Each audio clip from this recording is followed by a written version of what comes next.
Hi, നമ്മളിന്ന് ഉണ്ടാക്കാൻ പോകുന്നത് ഒരു ചക്കക്കുരു കറിയാണ്.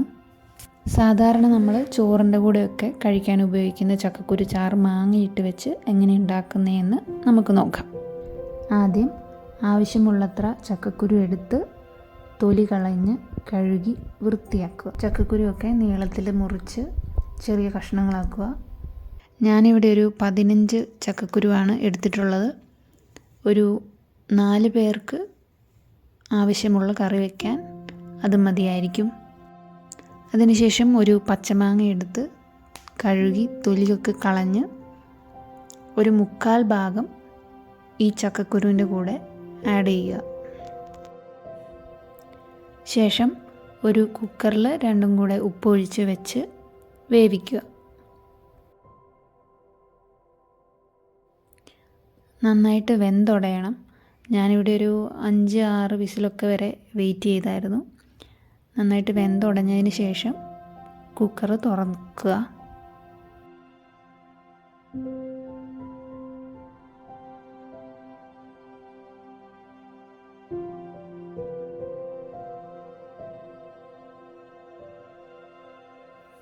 അതിനുശേഷം നമ്മൾക്ക് ഇതിൻ്റെ കൂടെ അരച്ച് ചേർക്കണം.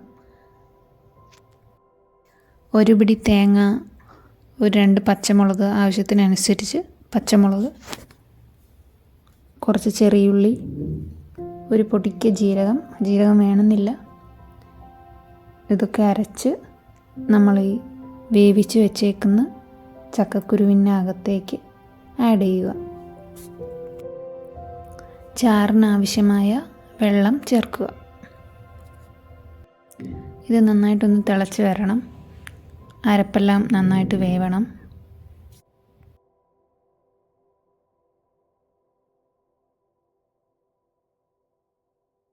ശേഷം ഇതിലേക്ക് നമുക്ക് താളിച്ച് ചേർക്കാനുണ്ട്. അതിന് വേണ്ടിയിട്ട് ചെറിയുള്ളി, കടുക്, വറ്റൽമുളക്, കറിവേപ്പില ഇതൊക്കെ താളിച്ച് നമ്മുടെ കറിയിലേക്ക് ചേർക്കുക. ഇവിടെ കറിവേപ്പില ഇല്ലാത്തതുകൊണ്ട് ഞാനത് ഇട്ടില്ല. പിന്നെ കടയിൽ നിന്ന് വാങ്ങുന്ന കറിവേപ്പില ഞാൻ അങ്ങനെ യൂസ് ചെയ്യാറില്ല.